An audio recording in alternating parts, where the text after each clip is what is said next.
la France annonce une nouvelle baisse drastique de visas pour les Algériens. En France, la question des visas pour les Algériens continue de cristalliser les tensions politiques, notamment au sein de la droite et de l'extrême droite, qui multiplient les pressions sur le gouvernement. Lors de son audition à l'Assemblée nationale dans le cadre du projet de loi de finances, le ministre des Affaires étrangères, Jean-Noël Barrot, a été longuement interrogé sur la politique migratoire et plus particulièrement sur la délivrance des visas Schengen pour les Algériens. Les échanges ont mis en lumière une décision attendue. La France confirme une nouvelle baisse drastique du nombre de visas délivrés à l'égard des ressortissants algériens, toutes catégories confondues. Le ministre a précisé que cette réduction concernait aussi bien les visas étudiants, les visas touristiques que ceux liés au regroupement familial. Cette annonce intervient dans un climat déjà tendu entre Paris et Alger sur la question migratoire.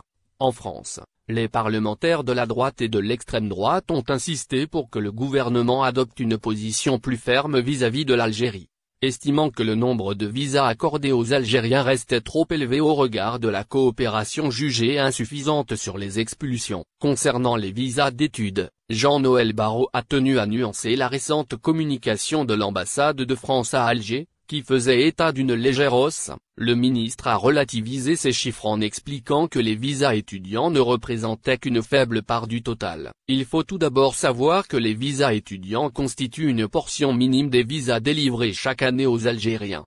Ce nombre varie, il est passé de 10 000 il y a 2 ans à 8 000, puis à 9 000, a-t-il détaillé. Selon lui, ces fluctuations dépendent avant tout du nombre de candidatures et des capacités d'accueil des établissements d'enseignement supérieur français.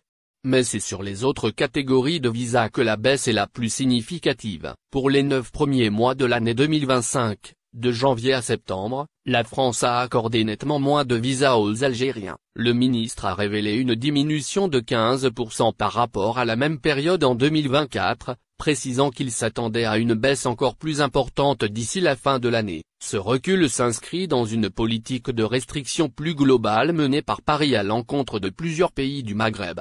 Le chiffre le plus marquant reste toutefois celui du taux de refus. En Algérie, ce taux a atteint 31%, soit près du double de la moyenne mondiale qui s'élève à 16%. Autrement dit, près d'un tiers des demandes de visa introduites par les Algériens sont désormais rejetées par les services consulaires français. Jean-Noël Barrot a souligné que cette tendance s'observait dans toutes les catégories. Les visas touristiques ont chuté de 21%, les visas économiques de 13% et les visas pour motif familial de 8%. Ces données traduisent la volonté de la France de durcir considérablement sa politique d'octroi de visas aux Algériens.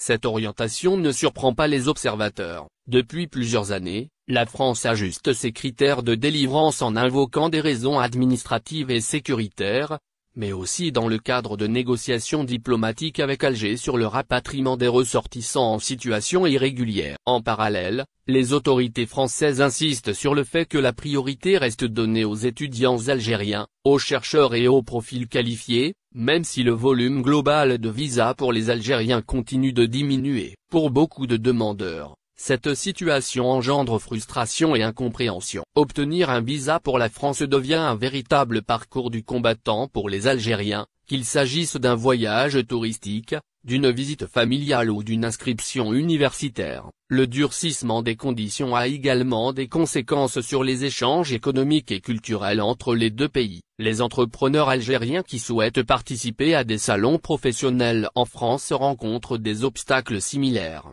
tandis que les familles se voient souvent séparées pour de longues périodes en raison des refus répétés. Cette politique restrictive marque une continuité avec les mesures prises depuis 2021, lorsque la France avait déjà réduit de moitié le nombre de visas pour les Algériens, avant de partiellement revenir sur cette décision en 2023. En 2025, la tendance semble repartir à la baisse de façon plus structurelle. Le discours du ministre des Affaires étrangères s'inscrit clairement dans la ligne défendue par le gouvernement français, soucieux de répondre à une opinion publique de plus en plus sensible aux questions migratoires. La France, en resserrant une nouvelle fois les conditions d'obtention des visas pour les Algériens, envoie un signal politique fort, autant à l'intérieur qu'à l'extérieur de ses frontières. Si les autorités françaises insistent sur la nécessité d'une approche équilibrée, la baisse drastique des visas ne manquera pas d'alimenter les débats sur la relation franco-algérienne et sur la mobilité des Algériens vers la France.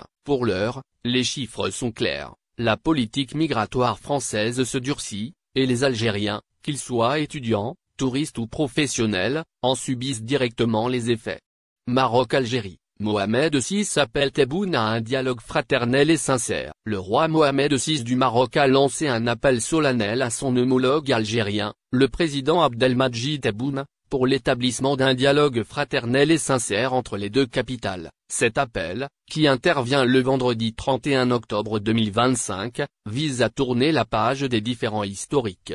Ainsi, il cherche à bâtir des nouvelles relations, basées sur la stabilité et le bon voisinage maghrébin. L'appel de Mohamed VI pour un dialogue Maroc-Algérie. Le discours royal survient après le vote du Conseil de sécurité des Nations Unies en faveur d'une résolution.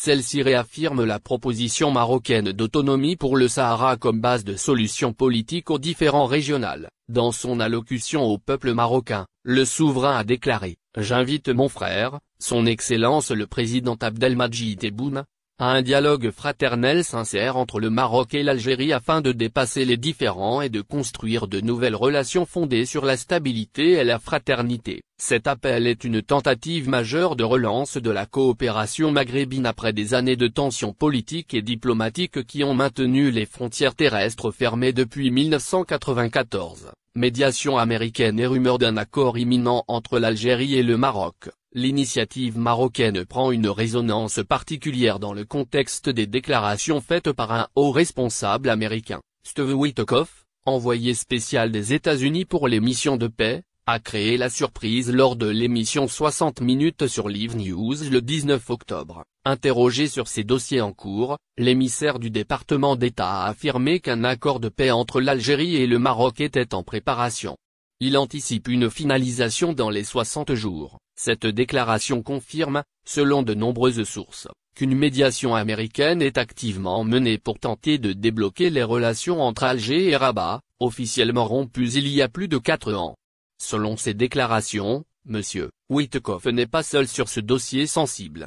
Jared Kushner, ancien haut conseiller de Donald Trump, ainsi que Massad Boulot, sont également impliqués dans ces pourparlers. L'équipe américaine revendique un rôle de confiance et de négociation dans ce processus. M. Boulot a récemment assuré que le pouvoir algérien serait favorable à une amélioration des relations avec le Maroc. La réponse algérienne. Tebboune clarifie les tensions avec le Maroc. Jusqu'à présent, le gouvernement algérien n'a émis aucune réaction officielle à l'appel de Mohamed VI ni aux déclarations de l'émissaire américain. Toutefois, le président Abdelmadjid Tebboune avait tenu à apporter une clarification importante sur la nature des tensions. Cela s'est produit lors d'une visite au ministère de la Défense nationale, une semaine avant le discours royal. M.